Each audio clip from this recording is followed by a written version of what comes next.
Meus irmãos, no ano passado nós estudamos detalhadamente os versos 16 e 17 da carta de Paulo aos Romanos, o local onde o apóstolo ele expõe e resume o tema e o conteúdo de toda a sua carta. Ali ele afirmou que o Evangelho é a revelação da justiça que vem de Deus, conforme está escrito: o justo viverá pela fé, ou o justo pela fé viverá. Na última exposição que nós fizemos, nós apresentamos uma visão geral sobre o tema da ira de Deus, mostrando que todos estão condenados. E isso nós vimos desde o verso 18 até o final, praticamente, do 3º capítulo. Foi uma breve visão panorâmica, mas suficiente para que nós pudéssemos compreender a necessidade universal de todas as pessoas do Evangelho. Hoje nós vamos revisitar este tema. Por que Paulo não se envergonhava do Evangelho? Vejamos aqui na carta de Paulo aos Romanos, capítulo 1, a partir do verso 16, onde a santa palavra do Senhor nos diz: porque eu não me envergonho do Evangelho de Cristo, porque é o poder de Deus para a salvação de todo aquele que crê, primeiro do judeu e também do grego. Porque no Evangelho é revelada a justiça que vem de Deus, pela fé para a fé, conforme está escrito: o justo viverá pela fé. Porque a ira de Deus é revelada do céu contra todo tipo de impiedade e perversão dos homens, que mantém a verdade prisioneira da sua injustiça. Até aqui, vamos mais uma vez ao Senhor em oração. Curva a sua cabeça comigo. Senhor Deus, nosso Pai, nosso Criador, nosso Senhor e nosso Salvador, tem misericórdia de nós nesta manhã, Pai. Senhor, que nós possamos hoje compreender de uma vez por todas a santidade e a justiça da Tua ira, a nossa condição natural diante de Ti, do que Tu nos livrou por amor e graça. Apesar, Senhor, das minhas debilidades, eu creio e nós juntos confessamos a dependência do Teu Santo Espírito, para que estas palavras terríveis sejam gravadas em nossos corações, para que nós possamos ver com cores mais nítidas a Tua graça, o Teu amor, a Tua misericórdia. Pedimos essas coisas no nome santo de Cristo Jesus. Amém. Senhores, hoje eu pretendo responder a pergunta: se Deus é amor, por que falar sobre a sua ira? É uma pergunta interessante. Nós veremos que pregar sobre a ira de Deus é importantíssimo. Primeiro, porque ela é real. Segundo, para compreendermos o Evangelho. Terceiro, porque ela faz parte do conselho de Deus. A igreja, ela erra evitando ou excedendo o tema. Nós veremos que a ira de Deus é um tema constante em todas as Escrituras, em todas elas. Paulo, os profetas, os demais apóstolos e o próprio Senhor e Salvador Jesus Cristo, eles alertaram constantemente sobre a ira e o julgamento de Deus.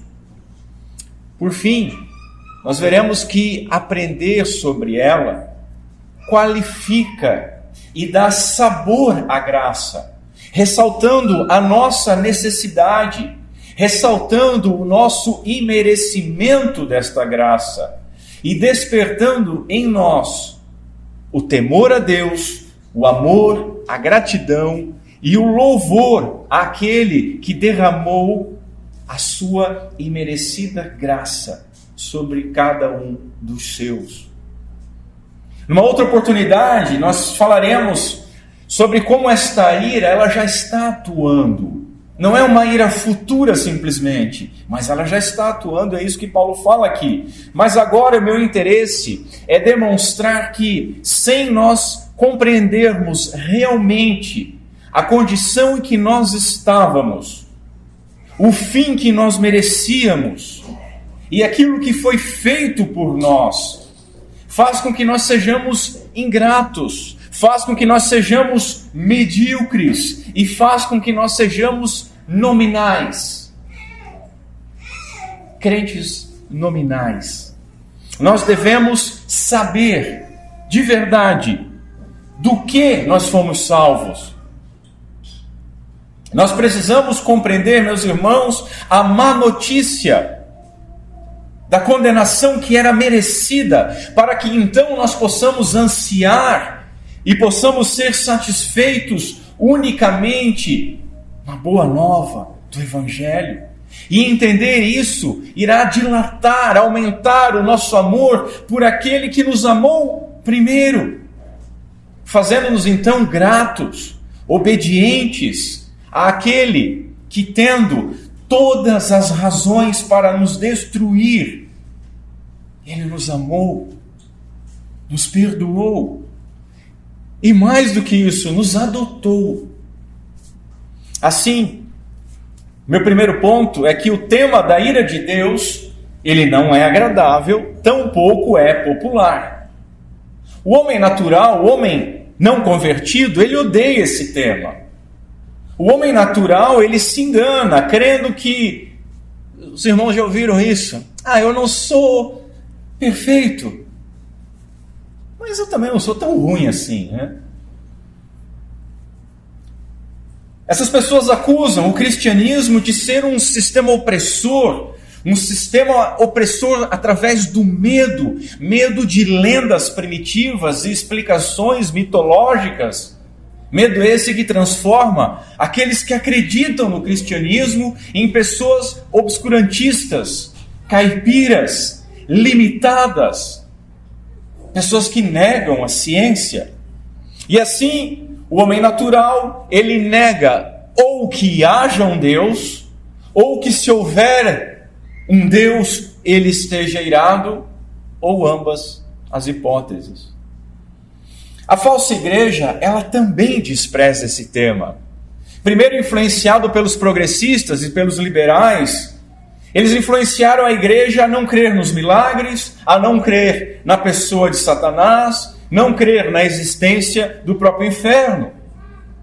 Essas pessoas dizem que Deus é um Deus de amor, Deus é um Deus de perdão, Deus é um Deus tão bondoso e tão amável que jamais poderia estar irado.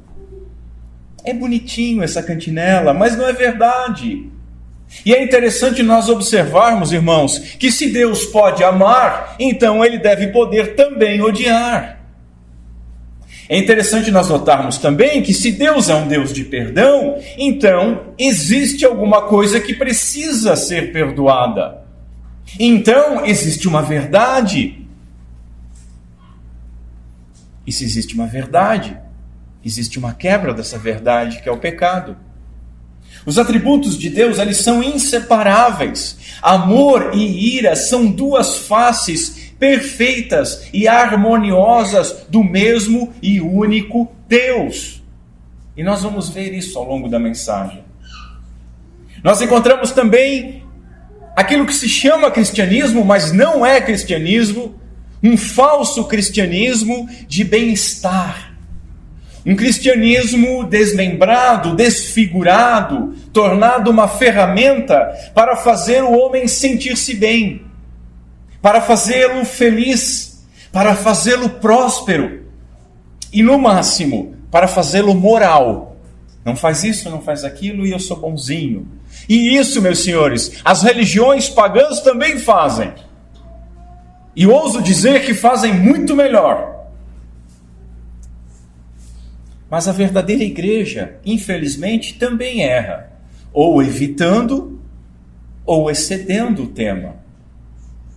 Mesmo homens de Deus bem intencionados erram, porque afirmam que esse assunto não é atrativo. Sendo assim, é melhor falar sobre graça, falar sobre amor. As suas Bíblias parecem possuir apenas 2 versos. Não, 2 versos não, 2 meio-versos. Não julgueis e Deus é amor. Pronto. Podia ser um folheto. Para que ser tão grossa? Um jovem me confidenciou há 2 semanas que seu pastor afirmou que ficava triste quando ele, este jovem, ensinava a respeito do inferno. Eu não vou julgar este homem de Deus, mas ele está errado. Nisso eu tenho que sentenciar. Eu não vou julgar as convicções que levaram ele a fazer isso, a pensar isso. Eu quero crer que sejam boas. Mas é triste isso. Porque muitos crentes acreditam na ira de Deus na teoria. Não, realmente está escrito na Bíblia. Mas rejeitam ela na prática. Sim, nós cremos na ira de Deus. Mas não fale sobre isso, pastor. Não fale sobre esse tema, ele é desagradável. Se você falar sobre isso, as pessoas não vão vir à igreja. Está vendo a igreja de fulano, a igreja de Beltrano? Ela está enchendo. Eles estão falando sobre amor, sobre prosperidade, sobre, quebra de maldição, sobre... Para que falar sobre isso? Se você falar sobre isso, pastor, os jovens vão se afastar. Nós precisamos atraí-los. E para que afastá-los? Esse problema, meus irmãos, infelizmente, ele não é novo. Ele está ao longo de toda a história do Evangelho. O Dr. Lloyd Jones, na década de 50 do século passado, ele testemunhou que viu um grande cartaz que estava do lado de fora de um grande templo. Notem isso aqui, do lado de fora de um grande templo, porque normalmente quem ensina esse tipo de coisa tem um grande espaço, com um grande ajuntamento, inchado de pessoas. Um grande cartaz que dizia o seguinte: venha juntar-se a nós no culto vespertino do próximo domingo. Venha passar uns bons momentos conosco. Música alegre, mensagem animada. Venham juntar-se a nós.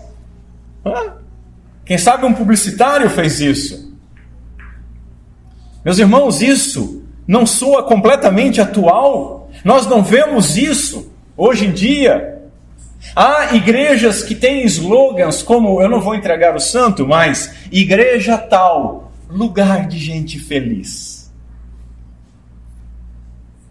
Evitar essa doutrina fundamental meus irmãos, uma forma de desprezo, e nós não podemos desprezá-la sem um enorme prejuízo. Primeiro, a nossa vida. Segundo, a nossa fé. Terceiro, a nossa evangelização.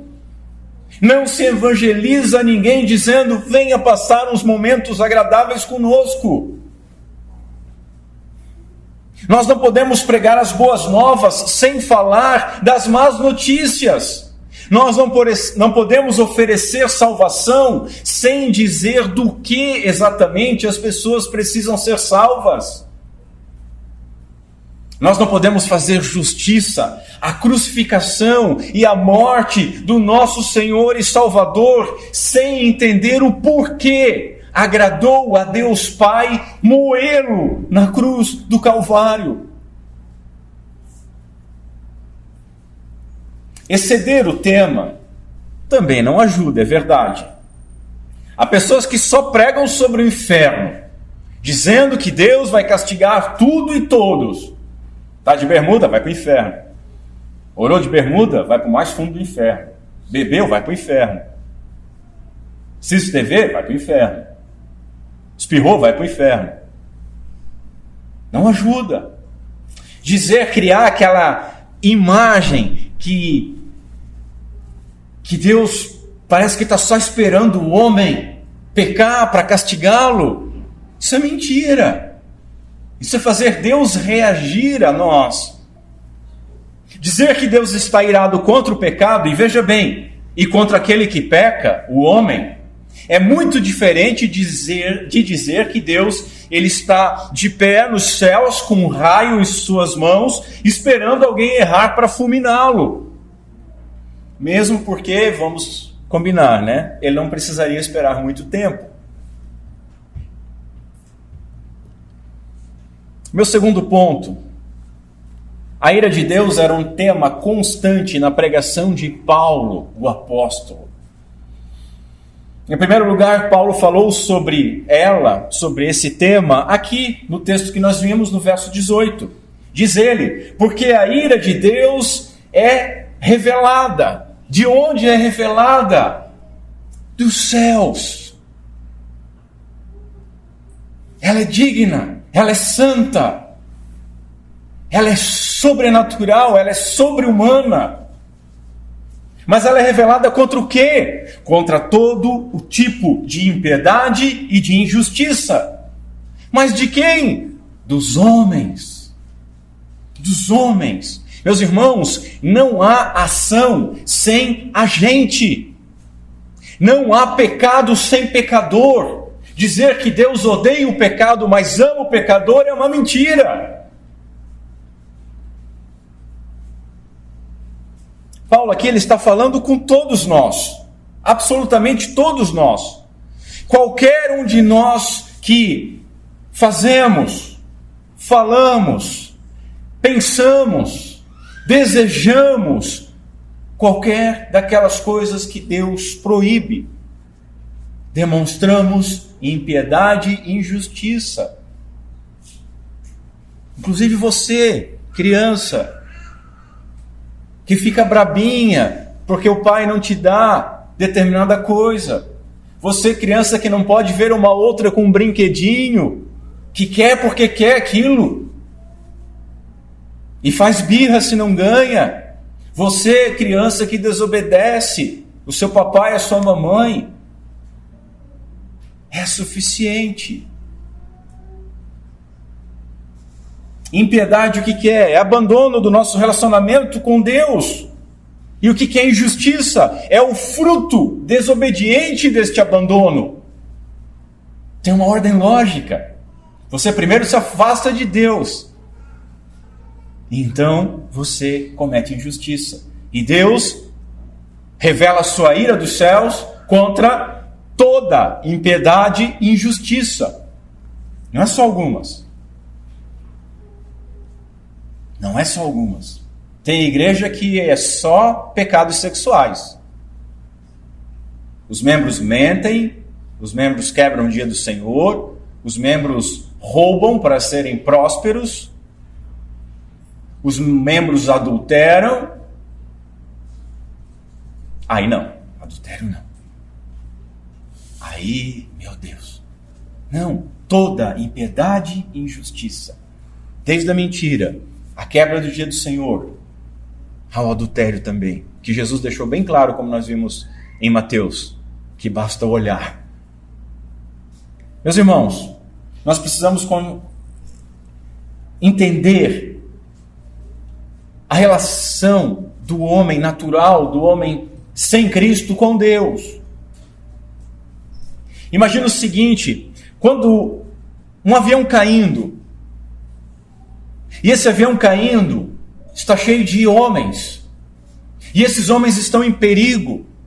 E esses homens, eles não precisam de um copinho de refrigerante ou de alguma bebida. Estes homens não precisam chamar a aeromoça para ter um travesseiro mais confortável. Mas estes homens, em vista da sua condenação à morte, eles precisam de salvação da queda e do fogo. Nós não podemos ficar brincando de pregação. A evangelização não é para aliviar os problemas dos homens, mas é para sanar o grande problema dos homens, o grande problema da humanidade, a ira de Deus, que se revela contra toda impiedade e injustiça de todos os homens.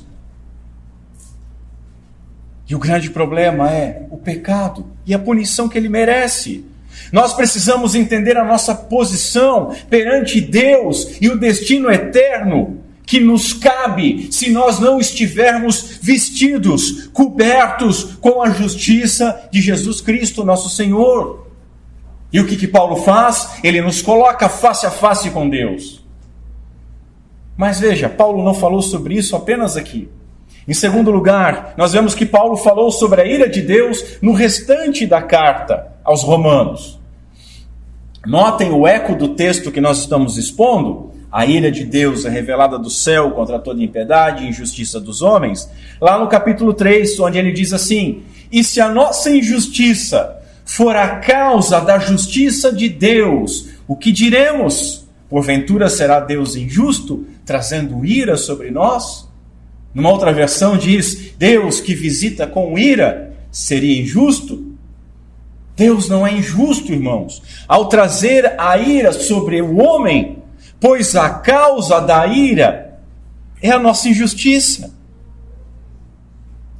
É a nossa injustiça, não é Deus que é injusto. É a nossa impiedade e injustiça que fazem com que a ira santa e justa de Deus seja destinada à humanidade. Isso é evangelho.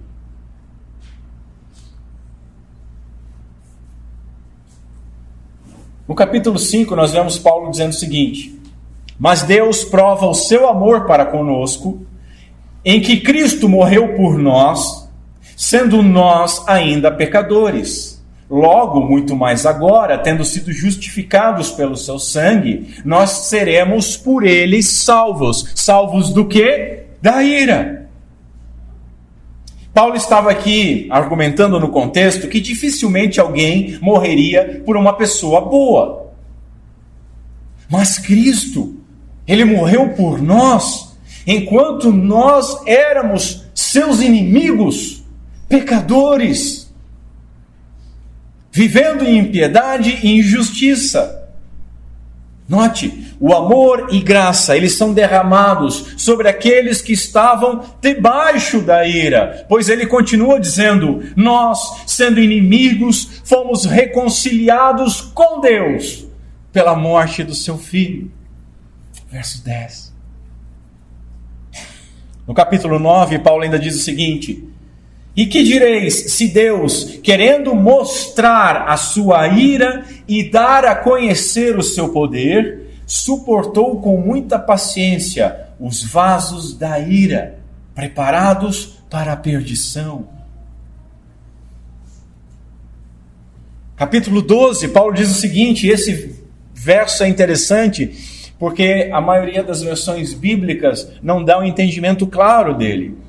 Verso 19 diz assim: não vos vingueis a vós mesmos, amados, mas dai lugar à ira, porque está escrito: minha é a vingança, eu recompensarei, diz o Senhor.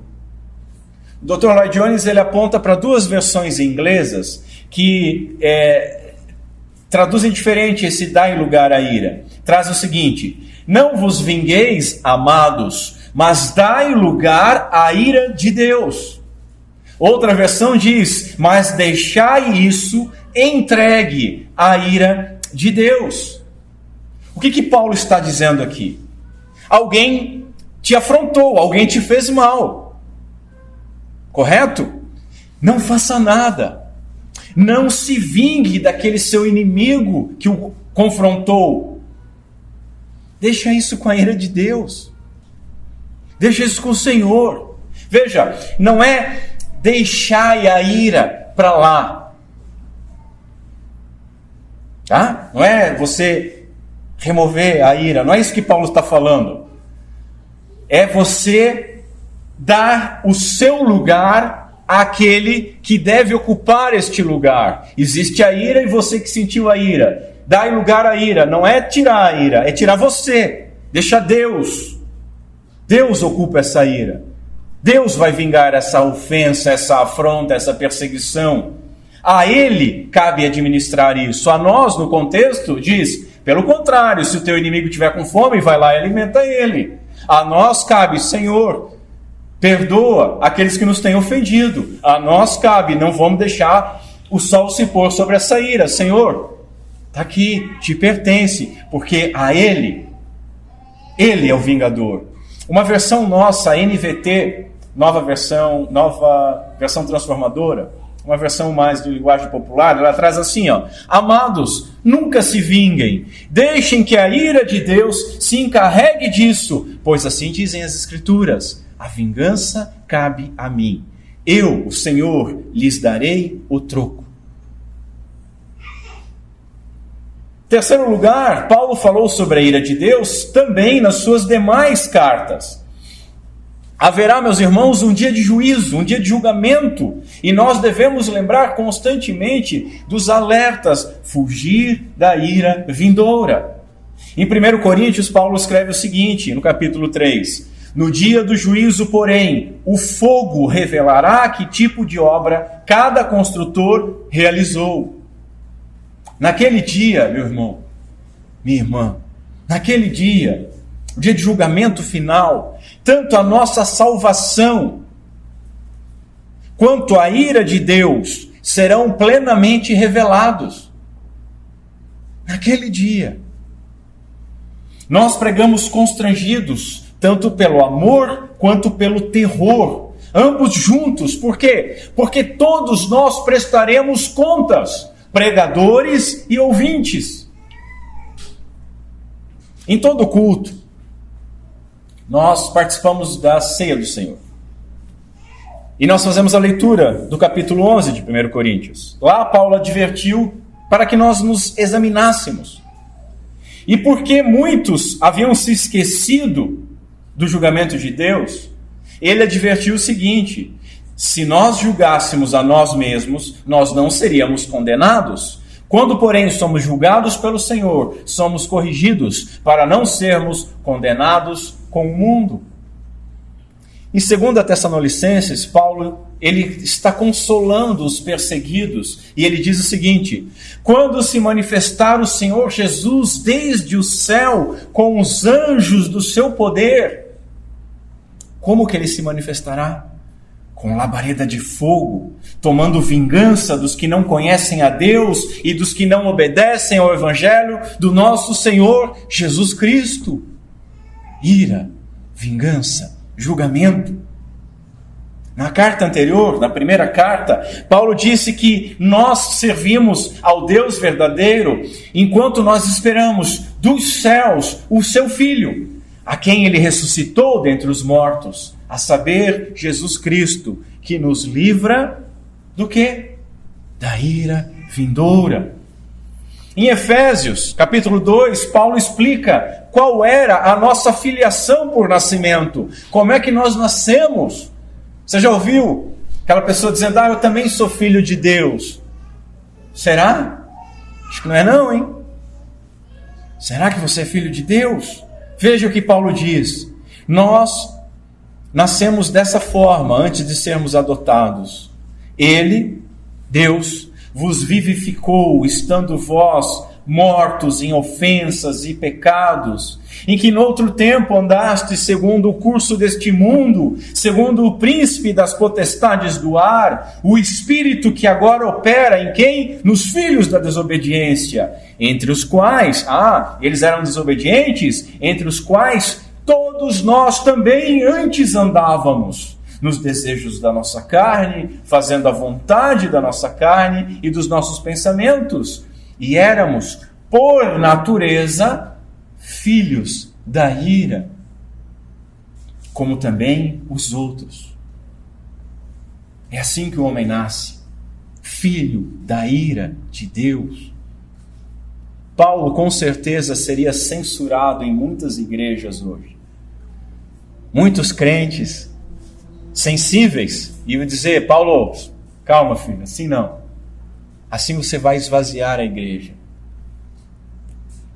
Ninguém vos engane com palavras vãs, continua no mesmo capítulo Paulo, porque por estas coisas vem a ira de Deus sobre os filhos da desobediência. Dr. Lloyd Jones, no século passado, repito isso para mostrar que não é novo, ele escreveu o seguinte: meus amigos, essa ideia, a pregação sobre a ira de Deus, ela desapareceu das nossas igrejas, não desapareceu? Nós somos alegres e joviais. Venha juntar-se a nós e gozem bons momentos. Nós contamos anedotas, piadas, para pôr as pessoas à vontade quando nós começamos a evangelizá-las. Mas Paulo não. O terror do Senhor, exclama Paulo. Saber que terá de estar diante do tribunal de Deus. Não seria verdade que nós temos nos afastado para longe demais do método que Paulo utilizava? Vocês veem o que acontecerá se vocês não começarem onde Paulo começa? Todo o método de evangelização estará errado. Vocês estão interessados em atrair pessoas e em distraí-las, em vez de fazê-las defrontar-se com esta verdade com a qual todos nós devemos começar. Do contrário, nós cometemos um terrível perigo. Mas não foi apenas Paulo que falou sobre a ira de Deus. Porque esse é meu terceiro ponto. A ira de Deus é um tema constante em todas as Escrituras. Meus irmãos, eu não vou esgotar todas as Escrituras, mas algumas coisas são interessantes nós notarmos. Primeira delas, os profetas do Senhor, eles alertaram sobre a ira e o julgamento. Eu não vou citar os textos dos profetas, porque são muitos e nós não temos tanto tempo assim. Mas nós encontramos esse tema, a ira de Deus, o julgamento de Deus, constantemente em todas as páginas do Antigo Testamento. Desde a criação, há um ciclo que fica muito claro no livro de Juízes, no recorte do tempo dos Juízes, onde Deus abençoa, o homem abandona Deus, Deus ameaça castigar e o homem se arrepende. Às vezes antes da disciplina, mas a maioria das vezes somente depois da disciplina. Os profetas, eles estavam sempre lembrando a igreja de Israel da sua relação com Deus, apontando para um desfecho final, para um terrível e grande dia do Senhor, e para a esperança da vinda do Messias, de um Redentor. Já no Novo Testamento, nós encontramos os discursos do último e, segundo Jesus, do maior profeta. E ele proclamou exatamente a mesma coisa. Nós estudamos isso nas exposições de Mateus. Naqueles dias, apareceu João Batista pregando no deserto da Judéia e dizendo: arrependei-vos, porque é chegado o reino dos céus. À frente diz: raça de víboras, quem vos ensinou a fugir da ira futura? Produzi, pois, frutos dignos de arrependimento. Continua. E também agora está posto o machado à raiz das árvores. Toda árvore, pois, que não produz bom fruto, é cortada e lançada no fogo. Continua. Aquele que vem após mim é mais poderoso do que eu. Jesus. E olha o que ele fala sobre Jesus. Em sua mão ele tem a pá, e ele limpará a sua eira, e recolherá no celeiro o seu trigo, e queimará a palha com fogo, que nunca se apagará. Em segundo lugar, os apóstolos do Senhor alertaram sobre a ira e o julgamento. Logo após o cumprimento da promessa do derramamento do Espírito Santo, no dia de Pentecoste, Pedro pregou sobre a condição pecaminosa do homem. E o que ele diz, lá em Atos dos Apóstolos, capítulo 2, o sol se converterá em trevas e a lua em sangue, antes de chegar o grande e glorioso dia do Senhor. Que dia é esse? Dia de julgamento. E ele continua: e acontecerá que todo aquele que invocar o nome do Senhor será salvo. Mas continuou: porque Davi não subiu aos céus, mas ele próprio disse o Senhor, Deus Pai, ao meu Senhor, Deus Filho: assenta-te à minha direita, até que ponha os teus inimigos por escabelo dos teus pés. Julgamento e ira. O que aconteceu? O povo ficou com o coração compungido. O povo quebrantado perguntou a Pedro e aos apóstolos: o que faremos, irmãos?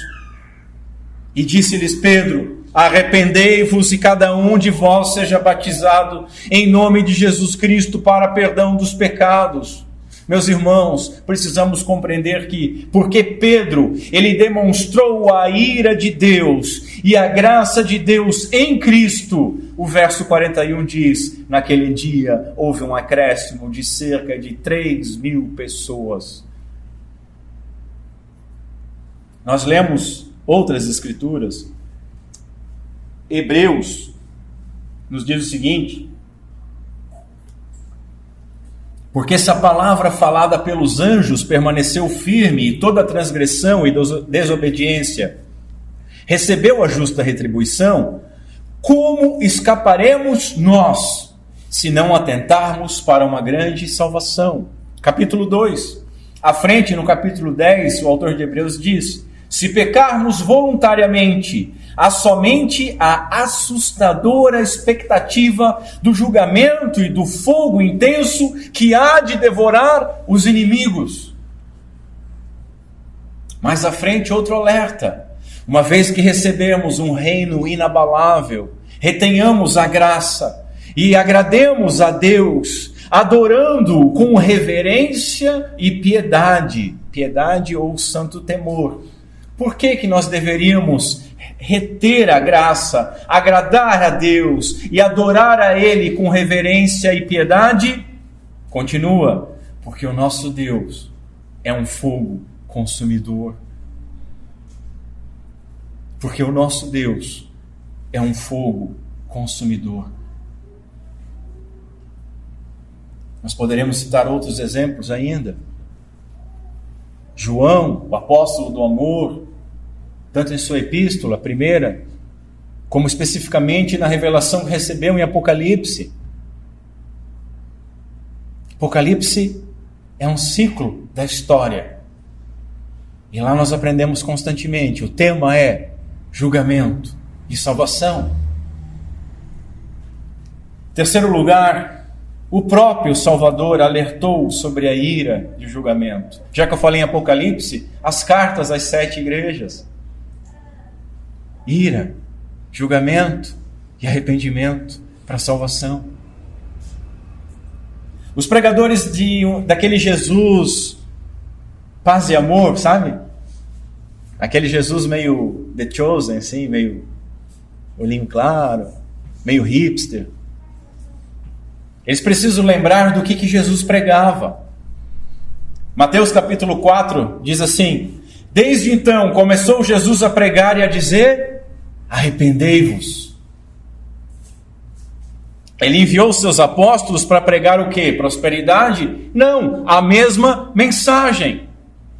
O grandioso Sermão do Monte, que nós nos dedicamos tanto a ele, lá Jesus fala bastante sobre julgamento. Alguns exemplos, ele fala sobre as duas casas, uma construída sobre a rocha e outra sobre a areia, e o julgamento que vem sobre elas. Falou sobre os dois tipos de profetas, os verdadeiros e os falsos, e o julgamento sobre eles. Falou sobre os tipos de árvore, as com bons frutos e as com maus frutos. E as com maus frutos seriam cortadas e queimadas. Certo dia, começou Jesus a lançar em rosto as cidades onde se operou a maior parte dos seus prodígios e o não se haverem arrependido. E ele disse o seguinte: eu vos digo que haverá menos rigor para Tiro e Sidom no dia do juízo do que para vós, no caso Corazim e Betsaida. E tu, Cafarnaum, que te ergues até os céus, serás abatido até o inferno, porque se em Sodoma tivessem sido feitos os prodígios que em ti se operaram, teriam permanecido até hoje. Eu vos digo, porém, que haverá menos rigor para os de Sodoma no dia do juízo do que para ti. Palavras do nosso Salvador, capítulo 11. Ele afirmou ainda o seguinte em Lucas 12: não temais os que matam o corpo e depois não têm mais nada para fazer, mas eu vos mostrarei a quem deveis temer. Temei aquele que depois de matar tem poder para lançar no inferno. Sim, vos digo, a esse temei.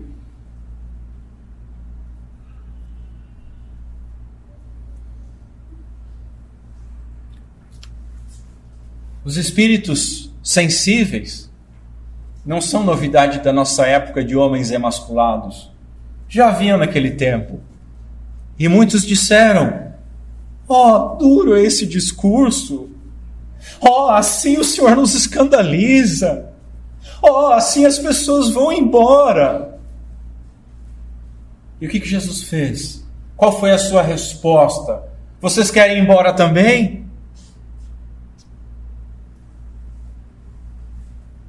Jesus, meus irmãos, pregava sobre a terrível doutrina de Deus como um juiz. E somente depois disso, ele trazia palavras de conforto, um bálsamo, dizendo: vinde a mim, vós todos que estáis cansados e oprimidos, e eu vos aliviarei. Mas esse cansaço e essa opressão só eram identificados quando as más notícias eram expostas. Esse, meus irmãos, é um método bíblico. E nós não podemos imaginar de maneira alguma que nós somos mais bíblicos do que o Senhor Jesus. Não podemos imaginar que nós somos mais sábios que o nosso Salvador. Nós não podemos imaginar que nós somos mais santos que o Redentor. E nós não podemos imaginar que nós somos mais amorosos que o Cordeiro de Deus, Jesus Cristo. Mas Deus é amor, diz o crente sensível. Ninguém aqui está dizendo o oposto. Os irmãos certamente se lembram de João 3,16, o resumo do Evangelho. E o que diz lá? Porque Deus amou o mundo. A maioria fechou a Bíblia, é isso? Não, vamos continuar mais porque a gente é bíblico. Deus amou o mundo de tal maneira que deu o seu Filho unigênito. Olha que legal. Que glorioso, mas continua, para quê? Para que todo aquele que nele crê não pereça, mas tenha vida eterna. E continua, porque Deus enviou o seu Filho ao mundo, não para que condenasse o mundo, mas para que o mundo fosse salvo por meio dele. Amor que salva, como um antídoto à condenação. E os irmãos lembram como continua o texto? Lembram? Eu só leio João 3,16. Continua assim: quem nele crê não é condenado, certo? E depois diz: mas quem não crer será condenado, né? É assim? Não! Quem nele crê, quem crer em Jesus não é condenado, mas quem não crer não é que será, já está condenado. Já está condenado porquanto não crê no nome do unigênito Filho de Deus. E qual é a condenação? É esta, que a luz veio ao mundo e os homens amaram mais as trevas do que a luz, porque as suas obras eram más. Ninguém, meus irmãos, falou tanto sobre inferno e julgamento futuro quanto o próprio Salvador. E a sua pregação demonstrou que falar sobre a ira não é incompatível com o amor de Deus. Muito pelo contrário. Jesus, ele não veio nos fazer prósperos, não veio nos fazer felizes, ele não veio resolver os nossos problemas no casamento, com filhos ou de saúde, ele não veio para nos fazer sentirmos bem. Eu gosto de ir naquela igreja, porque lá eu me sinto tão bem. Não é isso que Jesus veio fazer, mas ele veio salvar o seu povo dos seus pecados e da ira vindoura. Ele veio para nos reconciliar com Deus. Reconciliar por quê? Porque Deus estava irado e nós éramos filhos da ira. Fazendo o quê? Nos adotando, nos tornando herdeiros de Deus e co-herdeiros em Cristo Jesus. Nós, miseráveis, filhos da ira, inimigos, feitos filhos de Deus. O Evangelho é o poder de Deus para a salvação de todo aquele que crê, mas é somente destes. Para os demais é uma sentença de condenação e é cheiro de morte. Meus irmãos, raciocina comigo. Se eu não falar sobre a ira de Deus, se nós não falarmos, o que nós vamos dizer para aquela pessoa que se nega a crer? Olha, você diz para a pessoa, porque você é um evangelista do amor, aí você diz para ela assim, olha, Deus não está irado, não está irado, porém, se você não crer na obra realizada por Jesus Cristo, você está condenado. Mas lembre-se, Deus ele vai enviá-lo ao inferno, mas ele não está irado.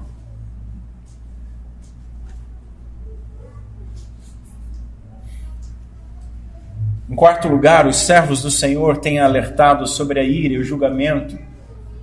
Ao longo da história, meus irmãos, os registros das grandes pregações dos maiores evangelistas confirmam que essa mensagem sempre foi proclamada, desde os pais da igreja, aos reformadores, os puritanos, os grandes avivalistas. Vocês já leram aquele sermão do puritano Jonathan Edwards? Pecadores na mão de um Deus que não está irado. Já leram? Já encontraram ele? Mas nem eu. Mas eu confesso para os irmãos que eu chorei lendo pecadores na mão de um Deus irado. E eu chorei não somente porque eu entendia que a justiça e a ira de Deus eram santas e puras e merecidas, mas eu chorei sabendo os resultados daquela mensagem. Meus irmãos, jovens, crianças, idosos, pessoas cultas, pessoas ignorantes, ricos, pobres, todos sempre foram impactados com a mensagem pura, com a mensagem bíblica, completa do Evangelho. É isso que pode transformar.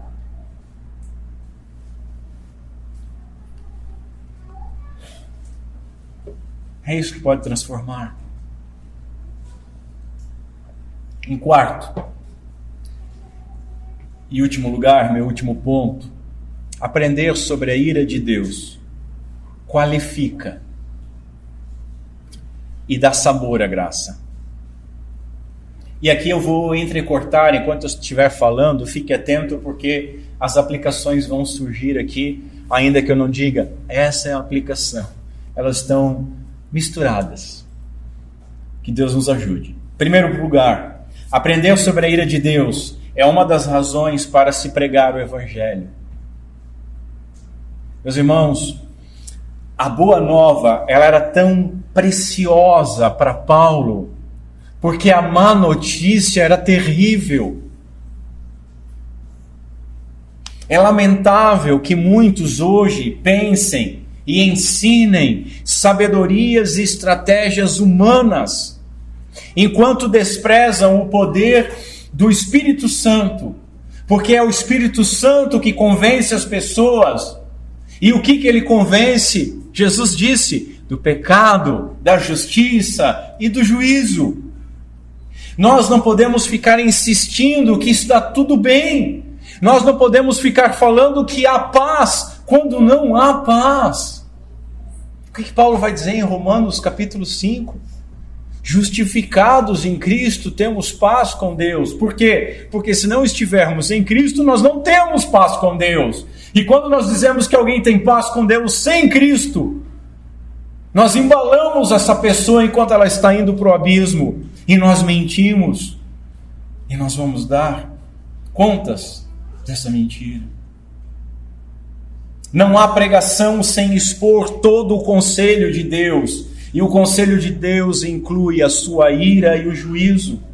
Nós devemos pregar sobre isso porque esse foi o método determinado, não por Jonathan Edwards, não por Calvino, nem mesmo por Paulo, mas por Deus.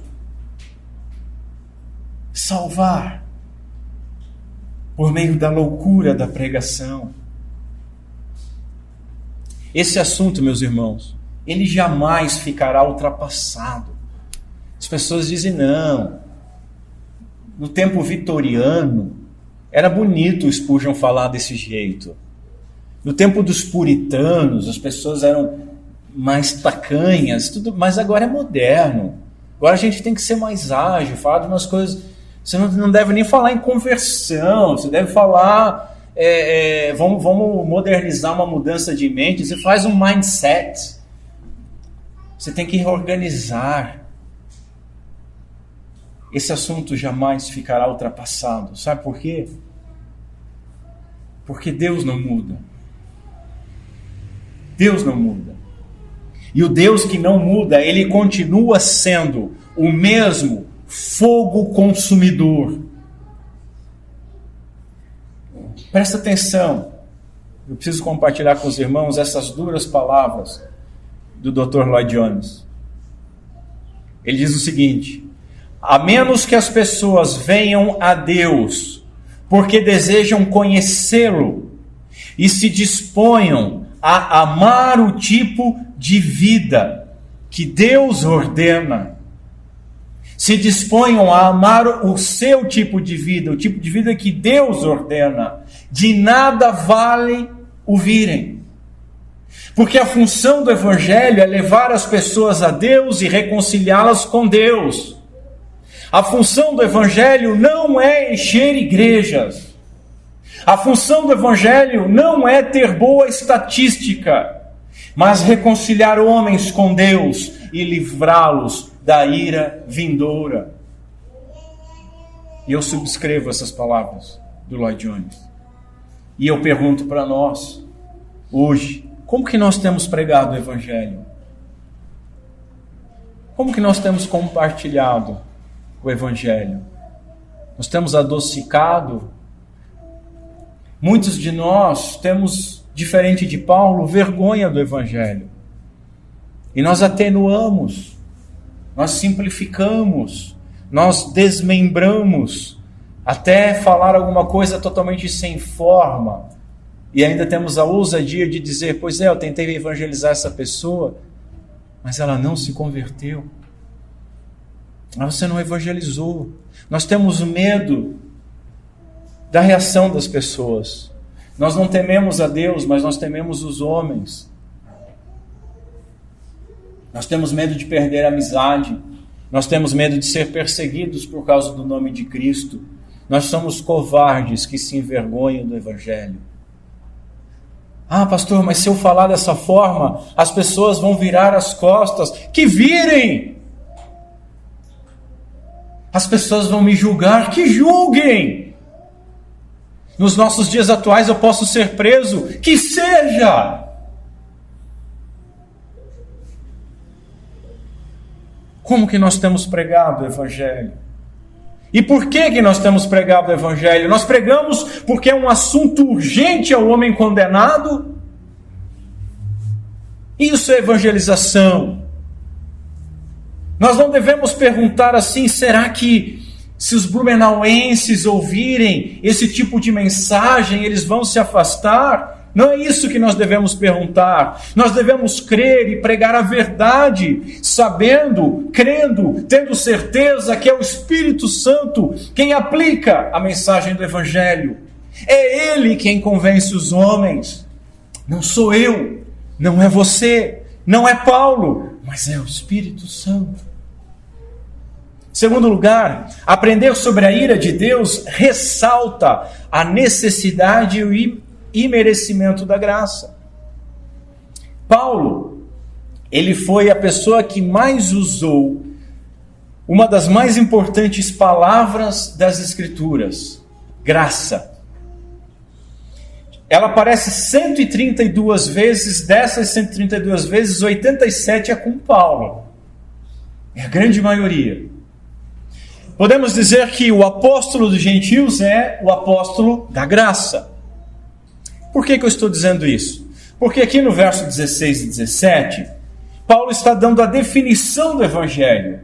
E por mais estranho que pareça, ele não utilizou aqui a palavra graça, mas o que ele usou? Poder de Deus, justiça, fé, e logo depois, no verso que nós estamos meditando, ele falou sobre ira.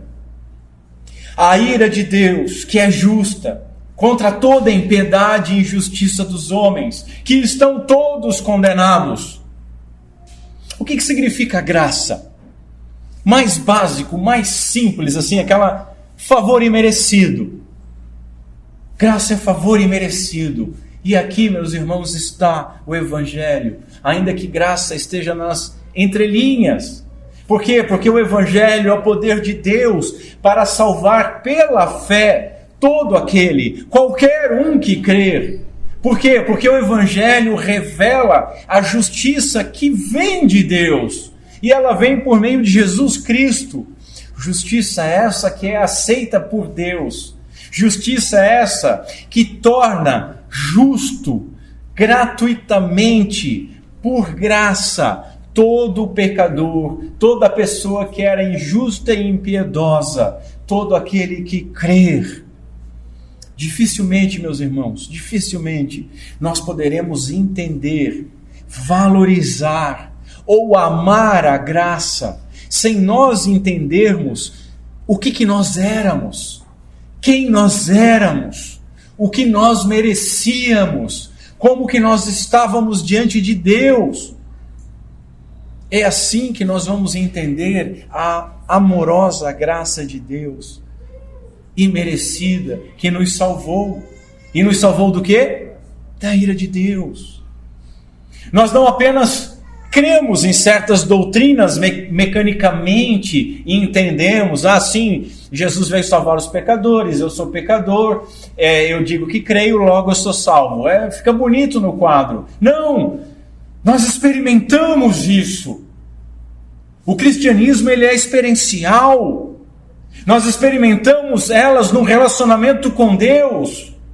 E falar em experiência hoje, porque a falsa igreja perverteu essa palavra e transformou experiência em sensação física, arrepio, bem-estar, emoção fabricada, sentir-se bem, alívio moral, mas isso não é cristianismo.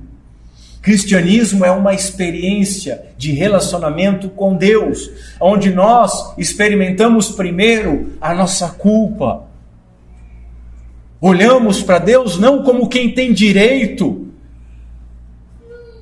mas como quem merece a justa ira dele. E olhamos para Ele, derramando sobre nós, por graça, um perdão imerecido. E experimentamos esse perdão, não como um direito nosso, mas como um favor imerecido.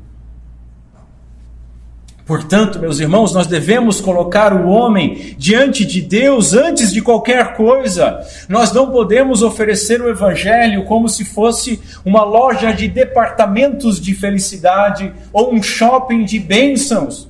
Nós precisamos colocar o homem diante de Deus, como ambos estão, como Deus está e como o homem está. O homem como um pecador, morto em delitos e pecados, e Deus como alguém justamente irado, e isso vai causar um relacionamento sadio entre o Redentor e o pecador, o Deus irado e o culpado, o Salvador disposto a perdoar e o pecador que arrependido é justificado pela fé.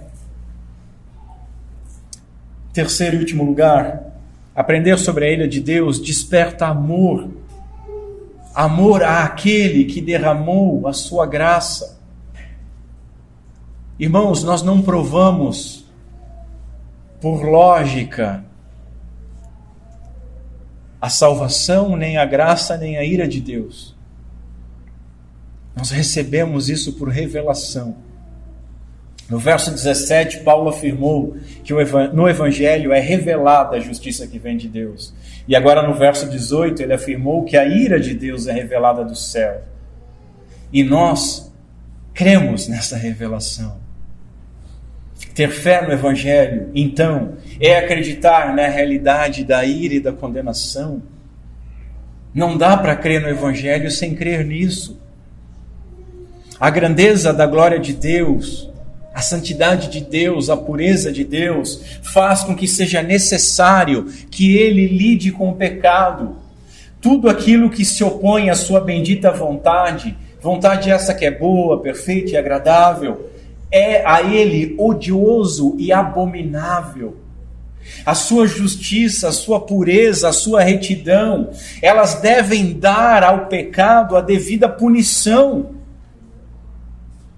Punição à desobediência, à rebeldia, à irreverência. Portanto, se Deus é amor, por que falar sobre a sua ira? Para que nós entendamos e valorizemos a sua graça. Eu confesso para os irmãos que eu fiquei um bom tempo pensando em várias formas, em várias maneiras de fazer algum paralelo a respeito do nosso merecimento da ira e de quão terrível é essa ira e de quão gracioso é Deus em não nos dar essa ira. Quebrei a cabeça nisso. Pensei na adoção de um marginal, pensei no resgate de um animal selvagem ou peçonhento, pensei no perdão a um filho desobediente que, assim como o filho pródigo, desejava a morte do próprio pai.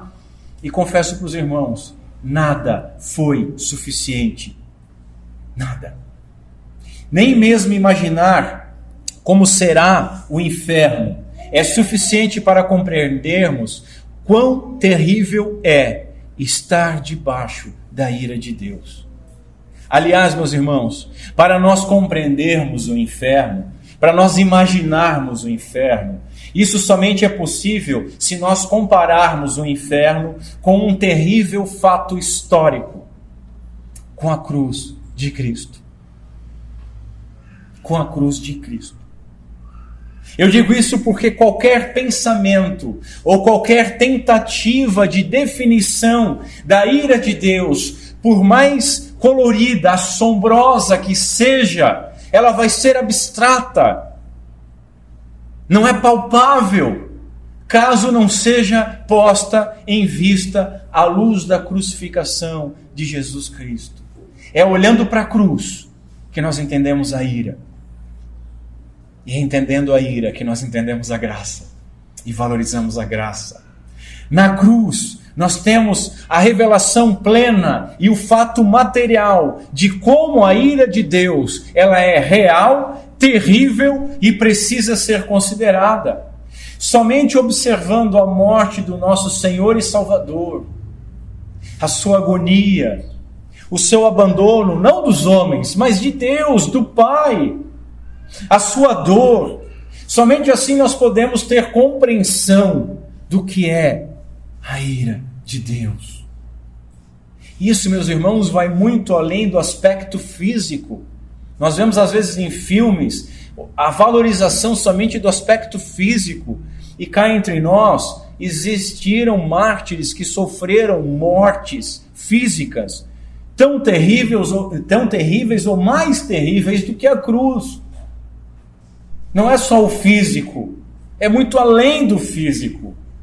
A agonia de receber e de tomar o cálice puro da ira de Deus, de sofrer o abandono de Deus, só pensar sobre isso fez o nosso Senhor suar gotas de sangue, angustiar-se ou entristecer-se até a morte. Você acha que tem depressão? Olha para o Getsemane. Até mesmo orar, para que, se possível, fosse evitado de ele receber esse cálice. Mas não era possível.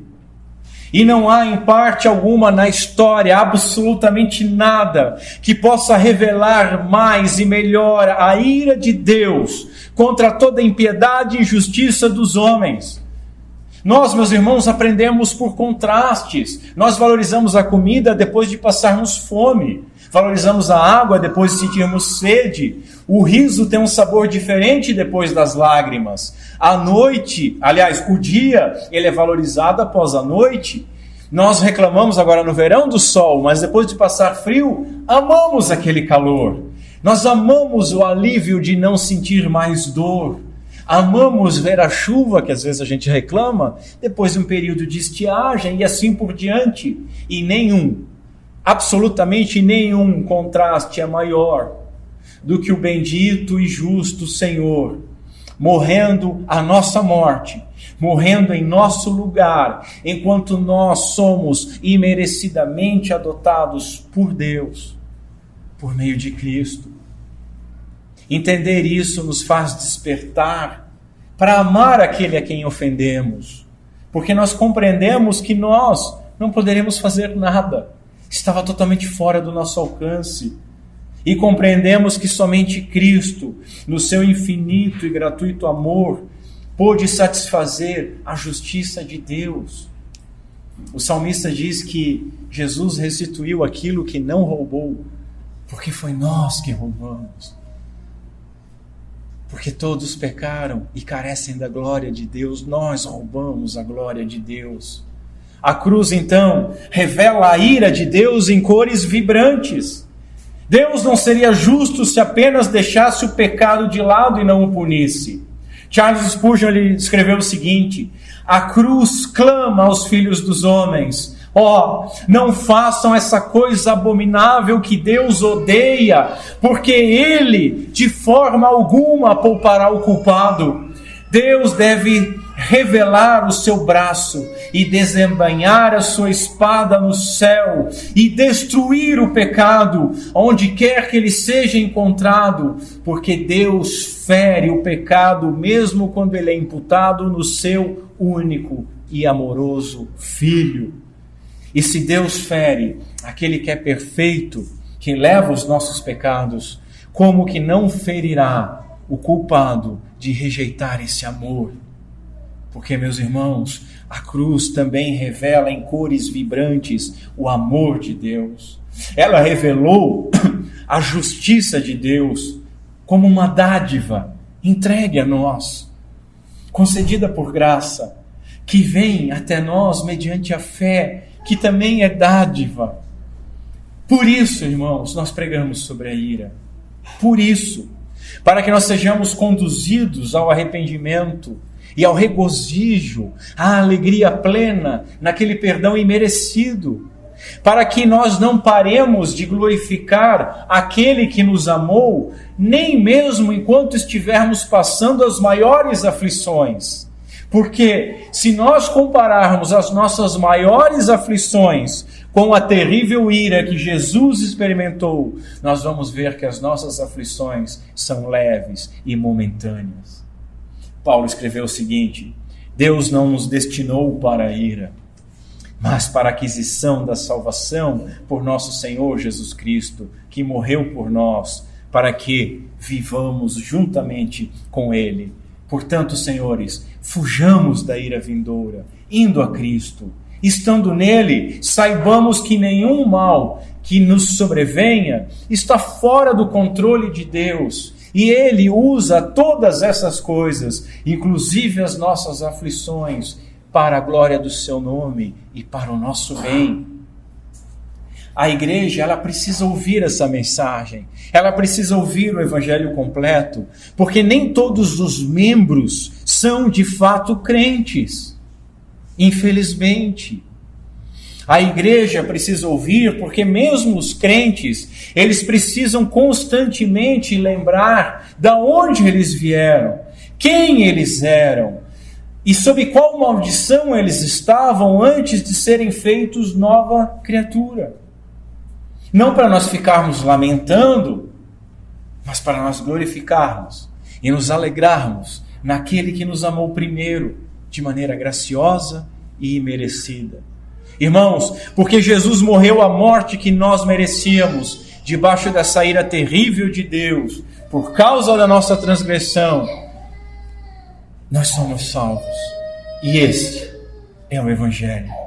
Ser crente, portanto, exige uma mudança de atitude com duas coisas. Primeiro, uma mudança de atitude com relação ao nosso pecado. Irmãos, nós devemos odiar o nosso pecado, assim como Deus odeia. E nós devemos abandonar o nosso pecado, conforme Paulo escreveu: odeiem tudo o que é mal e apeguem-se firmemente ao que é bom. Romanos 12. Como que nós viveremos fazendo as mesmas coisas que inflamaram a ira de Deus, a ira justa de Deus? Como que nós viveremos fazendo aquelas coisas que custaram a vida do nosso bendito Salvador? Mas ser crente também exige uma mudança de atitude com relação à nossa justiça. Sabe por quê? Porque nós não temos nenhuma, senão aquela que nos é concedida, que é de Cristo, que vem de Deus. Essa justiça que consistiu na satisfação da ira de Deus, por meio do sacrifício de Jesus atribuído a nós por fé. O Evangelho de Cristo e somente Ele é a nossa fonte de vida, é a nossa fonte de segurança. Como, irmãos, que nós rejeitaremos o amor daquele que tanto nos amou? Que Deus Pai nos ajude e que Deus Pai seja misericordioso conosco por meio de Cristo Jesus. Vamos ficar em pé. Curva a sua cabeça.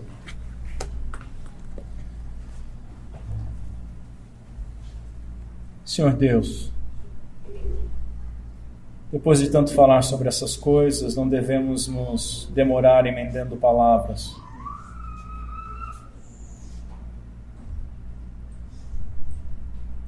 Somente pedimos, Pai, que aqueles que nunca entenderam essas coisas antes, que possam ter entendido esta manhã, e que por meio do Teu Santo Espírito possa haver vidas sendo salvas. Pedimos também, Senhor, que a nossa justiça própria seja destruída. Pedimos também, Senhor, que o Teu Santo Espírito dilate os nossos corações, entendendo quem nós éramos, o que merecíamos, o que nos foi feito. Que o Teu Santo Espírito dilate os nossos corações para Te amar e Te glorificar em toda e qualquer aflição que nós venhamos a encontrar nesta vida. Pedimos, Senhor, que o Teu Santo Espírito nos auxilie a sermos gratos e a glorificar o Teu santo e maravilhoso nome, como Tu merece, pelo Teu amor, pela Tua graça, pela Tua paciência, pela Tua bondade, pela Tua eleição, pela adoção em Cristo Jesus. Pedimos essas coisas em nome santo de Cristo Jesus. Amém e amém.